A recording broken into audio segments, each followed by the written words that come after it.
So a few days ago, I saw Aquaman in the Lost Kingdom, and in a couple words, it sucks. It's just really disappointing and a bad movie, and it's the final movie in the DCEU, and it is terrible. So, yeah. So here's a few points as to why I think it's bad. One, it's bland and average. It's like every superhero movie I've ever seen, except it still sucks. Can't even manage to just be a bland, generic movie. It's an average one. You have the hero and the villain, and then there's parts in between. Hero's journey, yeah. And it's the exact same as the first one, with just a few differences. Black Manta is the villain again, except he's not expanded on at all, and he's a pretty boring character. He's shallow. He's just a shallow character. He's the same motivation in the last one, which is just revenge. He also dies at the end, which means he starts the movie as a shallow character and he dies at the end. Still as a shallow character. We don't learn anything else about him throughout the movie. Just the same. Oh, my father died, and it's because of Aquaman, so I want to go after him, and yeah.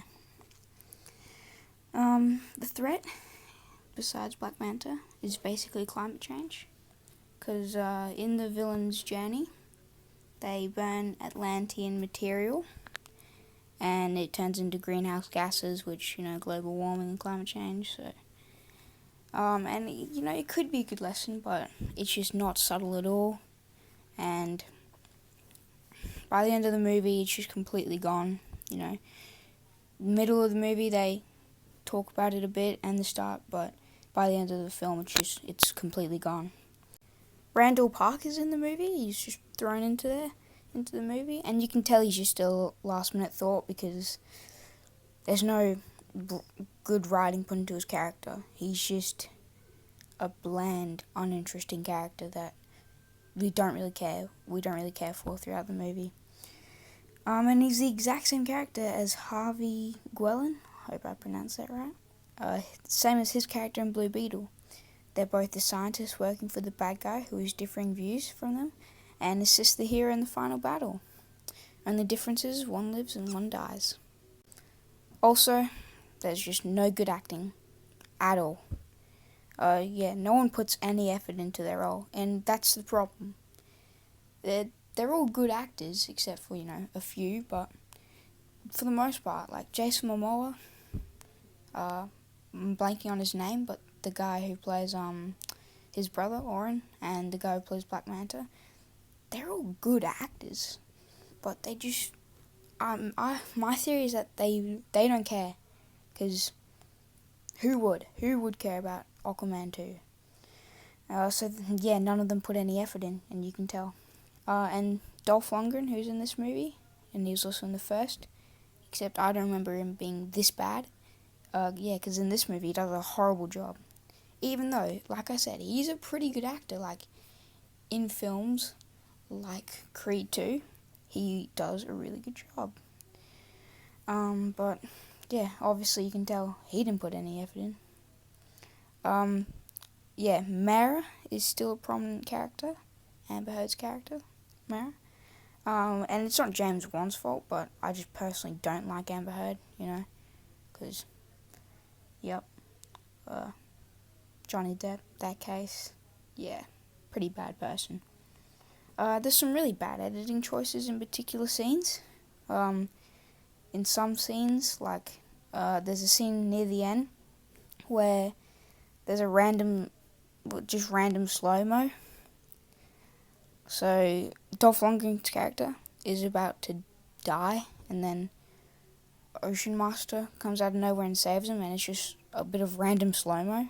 Like, the scene doesn't need the slow-mo at all, but it's in there for some reason.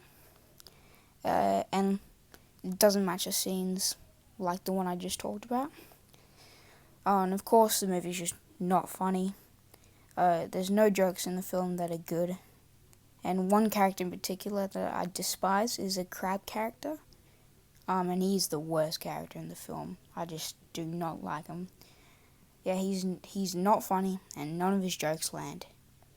And he keeps bringing up a joke about losing his hand to Ocean Master, and he brings it up a few times, and every single time, not funny. Also, there's no stakes in this movie. Two major characters are attacked. Spoiler alert, it's Aquaman's dad and Mara. And they both survive, even though they're like on the verge of death. They're attacked pretty brutally. And it looks like they're about to die. And they're just brought back by the end of the film. And they are completely fine, like nothing ever happened. In Mara's case, I can tell she was just written out of the film because no one wanted Amber Heard in there. So James Wan had to find a way, and still she was in a pretty big chunk. And also, it's the last DCEU film. So yeah, I'd say it's a pretty terrible ending. It fits the universe. Messy, never had direction, and was destined to fail. Even though the universe started off great with Man of Steel, Batman vs Superman, and Zack Snyder's Justice League. Those were all really good films, and there's some other films in this universe that are good, like The Suicide Squad and Wonder Woman. But since they fired Zack Snyder, they just had no sense of direction.